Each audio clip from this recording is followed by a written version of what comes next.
John's laying there in his sleeping bag in the middle of nowhere, Nebraska, when he hears it. Something massive moving through their campsite. This isn't a raccoon, this isn't even a bear. Whatever's out there is walking on two legs. 3 different states, 4 separate accounts, all describing the exact same thing. The government calls these reports misidentified wildlife, but when you see the footage captured by different witnesses, you'll realize we're dealing with something else entirely, something that's been watching us all along. On the evening of April 14th, 2019, John and 2 friends were at an overnight camping trip in a remote corner of Nebraska. They'd driven out to this spot specifically because it was known for having some pretty good fishing, and they were planning on spending a few days just relaxing by the water, catching fish, and enjoying being away from civilization. The 3 friends had set up their individual tents in a small clearing about 50 yards away from the lake and had spent most of that first day fishing and hanging around their campfire. So by the time night fell, they were all pretty tired from the long drive and their day of activities, so they decided to turn in relatively early. Each of them crawled into their own tent, zipped up, and settled in for a peaceful night's sleep. But around 1 in the morning, John was suddenly jolted awake by this strange noise. It sounded like something was moving around their campsite.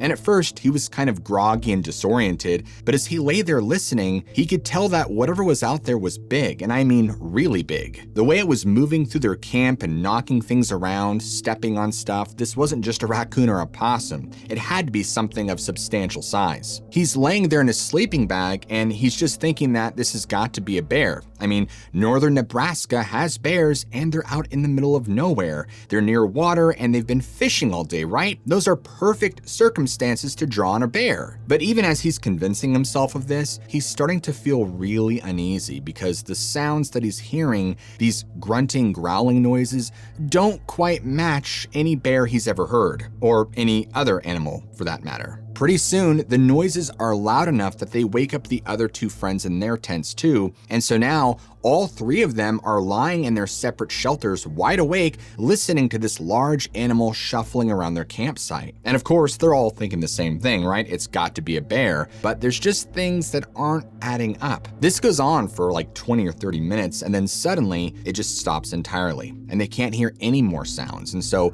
John quietly gets up, slowly unzips his tent, and he pokes his head around to get a look. But it's so dark that he can't see anything. But he can't hear where this large animal has gone either, but it looks like the coast is clear. So he climbs out of his tent and quickly goes over to where his friends are sleeping, and he just kind of gently taps the side of the tent to get their attention. And he whispers to them that he thinks whatever it was has moved on, but that they should all get up and stay awake for a while just in case. He just doesn't feel great about it. His friends all agree, so all 3 of them climb out of their tents and gather around the campfire, which by now is pretty much just glowing embers. So the first thing they decide to do is to add more wood to the fire to get it started again, and they figure having a big fire going will help keep whatever it is out there at a distance. And once that's done, they then sat around the fire and discussed what they had heard. And even as they reassured each other, they were still pretty spooked. And after sitting out there for a while, they start getting drowsy and getting ready to head back to sleep.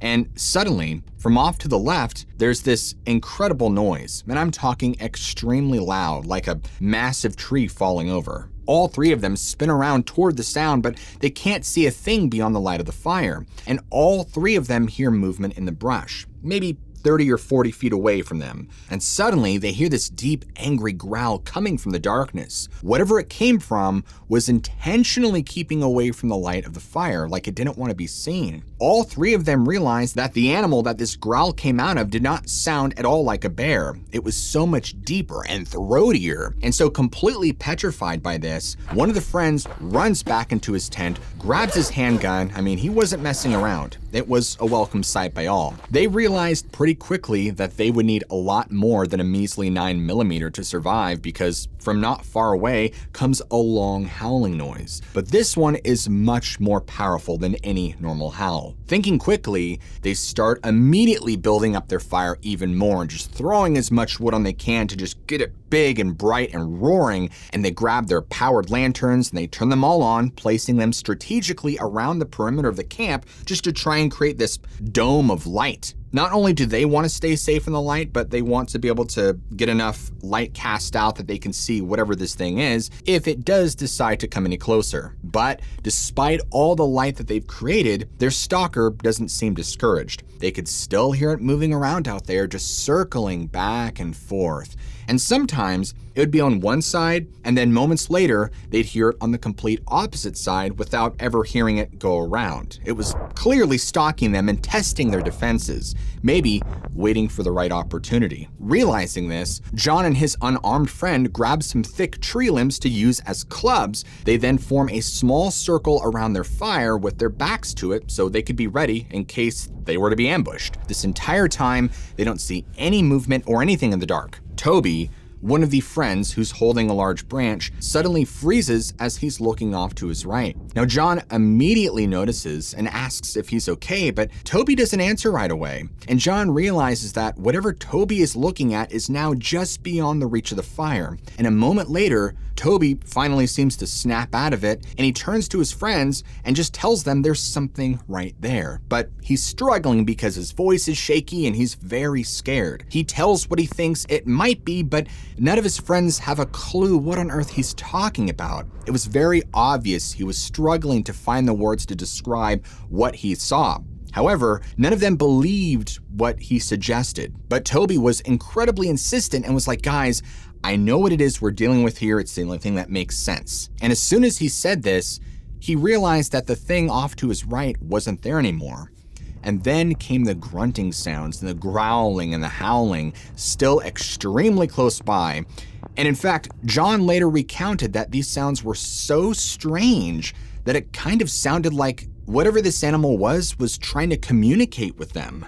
But by this point, all of them were feeling pretty grim about the situation because they had no idea what animal they were up against. They had never dealt with something like this before. And the only thing they could do was keep their backs to the fire and keep their perimeter defended. After this continued on for about another 10 minutes, this animal began to get closer to the firelight, enough to where John could actually start to see it. One of John's friends saw this and started going into a full-blown panic. He immediately fired a shot into the ground near where this thing was standing. And as soon as that happened, this animal jumped backwards into the dark, and John and his friends could hear it kind of scurrying away, and they could hear it crashing through the underbrush and it moving away from them. But it only lasted a few seconds because then all the sounds stopped. It was evident right then and there that this retreat wasn't an escape attempt. It was still out there and waiting for the right opportunity to come back.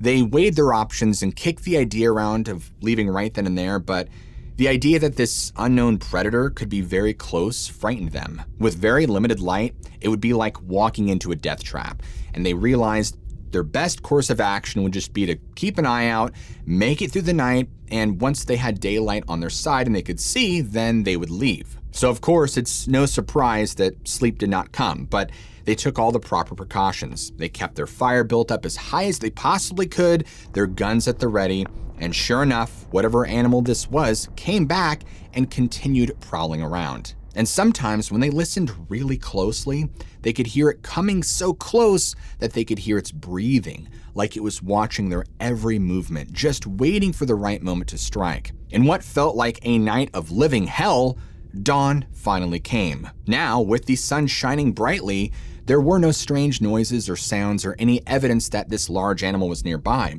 but they didn't take time to thoroughly investigate. They used it as an opportunity to get the heck out of Dodge. The animal that John and his two friends saw was most certainly not a bear. At least, it didn't look like it. What they described was a very large bipedal wolf, 7 to 7.5 feet tall, covered in white and gray fur, complete with a pair of pointed ears and reflecting yellowish eyes. It was evident that this clearly wasn't someone in a costume. The incredible muscle mass of this animal was like that of a bodybuilder. The arms hung past down the knees and had what appeared to be actual hands with fingers, each one ending in long, black, curved claws. Not paws, but actual hands with fingers. And your eyes naturally go down, right, of the torso. They could see that, like a canine, its torso tapered down at its waist, and even the back legs were hawk-jointed like a dog's. Now, when Toby tried to explain to John and their other friend what he was pretty sure this was, he believed they had encountered a dogman. But unfortunately, what they really encountered that night will remain a mystery. Similarly, years ago, another camper had an equally terrifying experience. On the night of February 2nd, 2004, a man named Michael Lacoma was camping near Fresno alone. He found a nice little spot in the wilderness to set up, but at some point during the night when everything was quiet, he began hearing strange noises right up the slope behind his tent. The sounds were similar to something like rummaging around, but it was very close to his camp. Michael decided to investigate. He grabbed his camera and stepped outside and scanned the ridge, but instantly he saw it. And from where he could tell, it almost looked like a dog, except it was way too large, so that didn't make any sense. The video he captured may be brief, but if it's genuine footage, it is completely terrifying. Unfortunately, he shot this video with a hairdryer, but hey, it was filmed in 2004. Whatever Michael captured on camera seems to show a dark figure coming down the slope, and it's clearly bounding back and forth. Now, Fresno is a long way from Nebraska, but the point still stands that if something like this can exist in California, then there's no reason it couldn't exist in a less densely populated state like Nebraska. 12 years later, in the early morning hours of October 5th, 2016, two brothers named Charlie and Michael were waiting for the school bus to arrive in Douglas County, Nebraska. Because of the time of year, it wasn't quite morning yet. It was still pretty dark out. But for these two, the bus stop was only like 3 blocks away from their house, so this was very routine for them. Mike, the older brother, was lost in thought about a test that he had that day when he noticed that something was out of place. His younger brother was usually a lot more talkative in the mornings, basically just yapping his ear off, but today he was unusually silent. And so when Mike looked over to see what was wrong, because he could sense there was something wrong with Charlie, his brother appeared physically shaken by something, and he was just nonstop staring down the street into what little light was cresting above the horizon. And so Mike looked at Charlie for a second, very confused, and he reached out and shook Charlie's shoulder, being like, "What's wrong, dude? Like, what's the issue?" Almost out of panic, Charlie shushed him, but never took his eyes off the horizon, what Michael thought he was staring at. This was obviously very strange, and now Mike was a little freaked out by this, and so he turned to look in the same direction his brother was, trying to figure out what the heck he was looking at, and when he looked, he didn't see anything.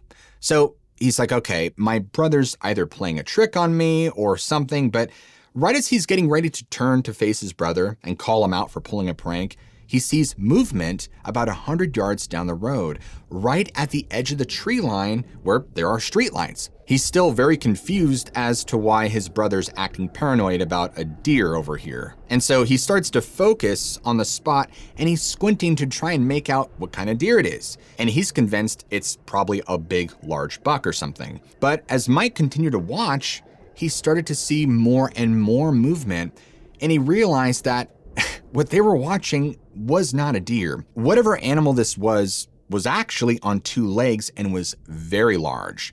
And within about 2 seconds, this animal sprints across the road and then quickly vanishes between 2 houses on the opposite side.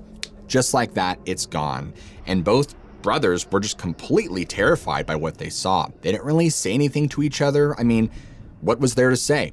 They just kept scanning the darkness, hoping that whatever it was did not come toward them, even though the bus would only be there in a few moments. As soon as the bus showed up and the door swung open, they both practically flew in and took their seats faster than any of their friends had ever seen. They were clearly spooked, but they didn't really want to talk about it. And the entire time, both brothers were just staring out the window intently. They were convinced that this thing was gonna come and attack the bus, or at least follow them to the school. The brother who would later retell this account was thoroughly convinced that based on what they both saw, it had to have been a dogman. The account was eventually submitted to the North American Dogman Project, where hundreds of other eyewitnesses have submitted their own accounts, recordings, and photos. Fast forward 4 years later. In 2020, at the very southern tip of Texas, down by the Mexico border in a place called San Benito, a man named Ruben and his friend were out fishing for alligator gar. And you know how it is when you're out there fishing. I mean, sure, you want to catch some fish, but you're also there for the experience, right? The chance to catch up with a friend or just to get some peace and quiet in nature. And so Ruben and his friend are chatting away. Their lines were already cast into the water, and they both noticed something on the opposite shoreline. Whatever it was seemed so strange that Ruben was like, you know what? I better document this. So he pulled out his phone and starts recording. And strangely, he captures something. Now it looks like a large dog, but then we can see this thing stand up on two legs, and you can hear how amazed both Ruben and his friend are when this happens. Not sure what to do with the footage, Ruben eventually sent this to the website True Horror Stories of Texas, and it's some of the shakiest video you'll ever see, thanks to the rough water and heavy wind. The camera doesn't even pan over to the figure until about 45 seconds in, and once it does, it's tough to keep it in frame. What's interesting is you can hear how the witnesses think it's just a dog at first, and you can hear their amazement when it stands up. So whatever it shows, it's either a human being or something else. Whether or not we're seeing a cryptid here or it's just something more explainable is up to you to decide. But for now, the mystery remains. Around March of 2020, a 15-year-old girl named Sherry was getting everything prepared for what would be her perfect spring break adventure. At the time, she lived with her family in Omaha, Nebraska. Despite dealing with some very severe insomnia and anxiety, she spent a lot of her time outdoors and would often go hunting and hiking. A few weeks before this, her two best friends, Holly, who was 16, and Todd, who was 15, suggested that they go on a week-long backpacking trip in the Nebraska National Forest. She wanted to make sure she had everything she needed because this was going to be a big deal. The three of them had actually been hiking together for years and knew each other very well. And there was just that innate trust there, so they felt very comfortable surviving out in the wilderness alone for a whole week at a time. On the morning they were supposed to leave, Holly picked up Sherry and Todd in her car because she had just gotten her license, and they began to drive and head out to the Nebraska National Forest. The entire way there, they went over all the things they were going to do, the trails they were going to go up and down and explore, and just how much fun this was going to be. They were still very young, so it was very exciting. But because they lived several hours away, they didn't arrive at the trailhead until later in the afternoon. But this wasn't an issue. Their plan was to initially hike about 5 or so miles and then set up camp before it got too dark. They all three pulled out their packs and gear from the back and made sure they had everything they needed before heading off into the forest. They could not have chosen a better day to do this either. The weather was perfect. You know, that nice 75 degrees with a slight breeze, and it was just very peaceful. You know, how hikes are supposed to be. After a few hours, they had already made it 5 miles down the trail. Now was the time that they decided to find a little clearing off the trail where they could set up camp. They didn't pack super heavy though. They only brought a 2-person tent and a hammock. The original plan was that Sherry and her friend would share the tent, since they were both girls, and Todd would sleep in the hammock. While they were setting everything up, Sherry began to get really anxious over her insomnia. She knew that if she was in the tent with her friend, well, she'd probably keep her awake all night just from her constant tossing and turning. And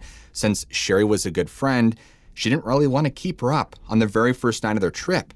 So she's like, look, what if you and Todd sleep in the tent and I take the hammock? And you know, Todd was like, are you sure? Is that really something you want to do? The hammock isn't going to be very comfortable, but she was insistent, and she was like, the hammock will be a great chance for me to get some fresh air, and you know, I could rock back and forth, it's fine. Because they were running out of daylight, after they got everything set up, they got a roaring fire and dinner was cooked. And from there, they just kind of sat around talking and really enjoying the first night of their camping trip together. In fact, they were having such a good time that before they knew it, it was already 2 o'clock in the morning. They were so amped up from the day that they weren't really that exhausted, but they realized that at this point, they should probably try and get some sleep because of, well, they had a long day of hiking planned. It didn't take long for Holly and Todd to pass out in the tent, and of course, there is Sherry tucked away in the hammock between the 2 trees, and her brain is just going crazy, right? She's wired. She's thinking, oh crap, I gotta be up in the morning, we have a long day tomorrow, what's going on? Come on, brain, just shut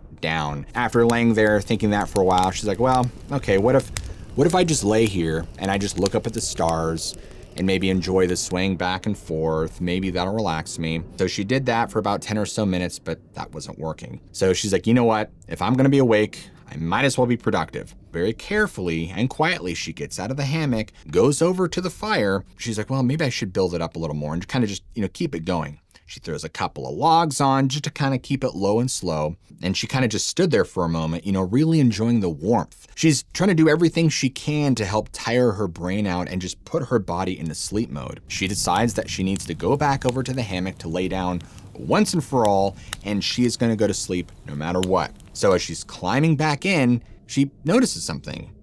The night around her has gone completely silent, and she can feel her anxiety welling up again, like her body's reacting to something wrong. And so she starts to get more and more paranoid because out of all the times she's been in the forest before, you guys know there's always some kind of ambient noise. So to not have anything is just really strange and unsettling. As these thoughts are running through her mind, she hears this strange sound like something dragging against the side of the tent. It's not quick and rushed, it's very slow and deliberate, like something running along the fabric. Now, as she's listening very closely, she realizes that it's not soft, that whatever's raking across the tent is hard. And so she calls out to her friends asking if they're awake. She's convinced they're playing a prank on her or there's something seriously wrong. And when there was no response from the tent, she realized that her gut instincts were right.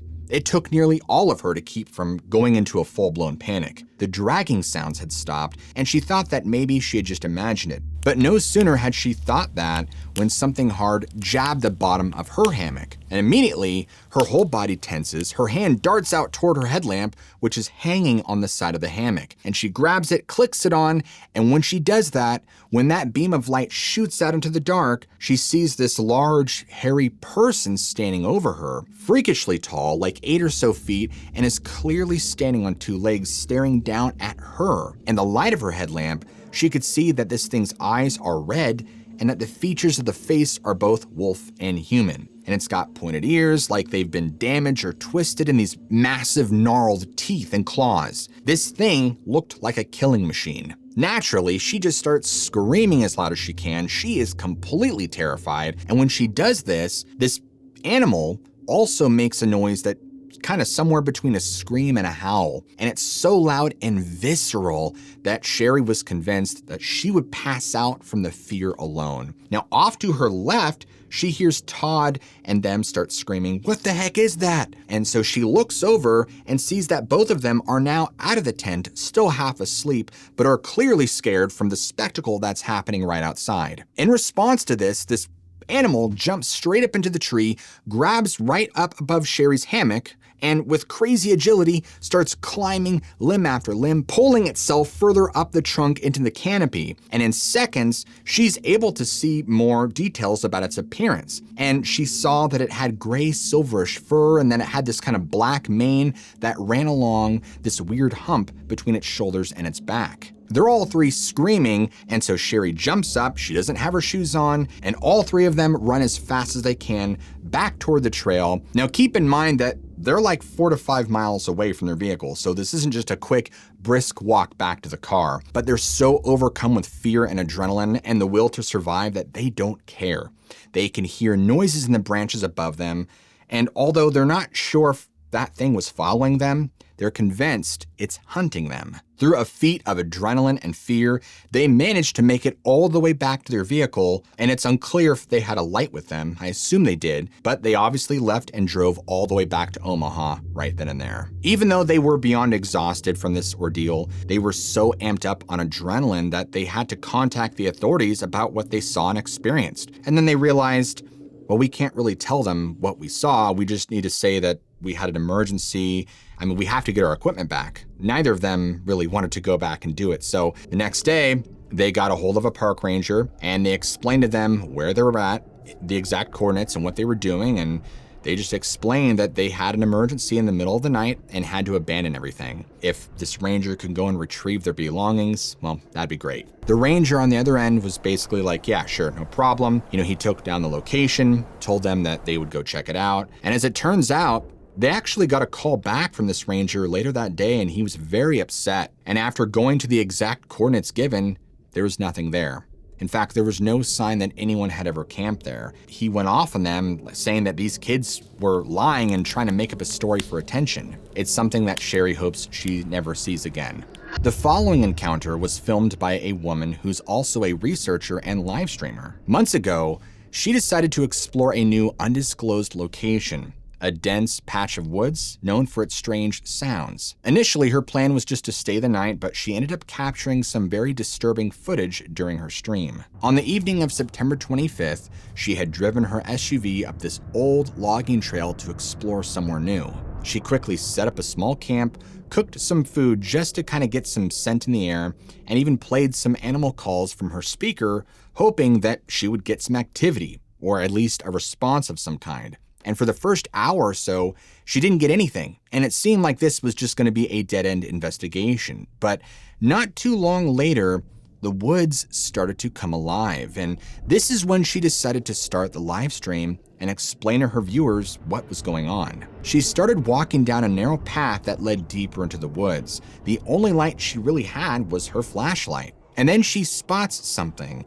This set of eyes. What's weird is that they're relatively low to the ground, but they reflect the light with this bright yellow-orange, and oddly, the placement doesn't match up. It looks like it's sticking out of the ground, like whatever this is buried up to its chest. This went on for a little bit, and then it kind of just blinked out. Wanting to continue the investigation, she kept walking, but her senses were on very high alert at this point. I mean, she was convinced that there was a figure off in the forest just out of reach of the light. During this time, she continued hearing strange noises like growling and like something big was circling her. She continued about 50 yards down the trail where her flashlight illuminated a large thicket of tangled roots and branches at the base of a large tree. That's when she came across this massive figure that looked canine. Through the massive branches, she could make out a very distinct shape and powerful shoulders. It had a canine muzzle and what appeared to be pointed ears. The most terrifying thing, though, was not just the eyes, but how, after it was spotted, it slowly crouched down without breaking eye contact. She watched for maybe only 15 or so seconds, but she could see as it swayed slightly back and forth, and then, as soon as it disappeared from view, she heard a low growl from her left. And that can only mean one thing: it wasn't alone. After realizing that this thing had lured her back here to distract her, she was about to be flanked on both sides. Now, could this footage be faked? Absolutely. I don't think that this is hoaxed with AI for several reasons. First is that AI is terrible at generating low quality live stream looking footage because it's trained on high quality footage, and it just can't do it well at all. Secondly, is the entire sequence of her coming up to the base of the tree and staying steady on this large figure before it ever crouches down is way longer than what AI can typically do. Something about this tells me that this isn't exactly a hoax. Unfortunately, all I can do is just present you with the information, but you have to come to your own conclusions. If real, whatever being she encountered this night remains a mystery. And because you guys have made it to the end of the video, I want you to all comment down below, doggone it, so that way I know who made it to the end and who didn't. And if you guys enjoy storytelling like this, where we deep dive into strange cases of the mysterious and supernatural, what are you waiting for? Smack that like and subscribe button right now for more content just like this. And as always, never forget, I love you all, keep an open mind, and I'll see you all in the very next episode.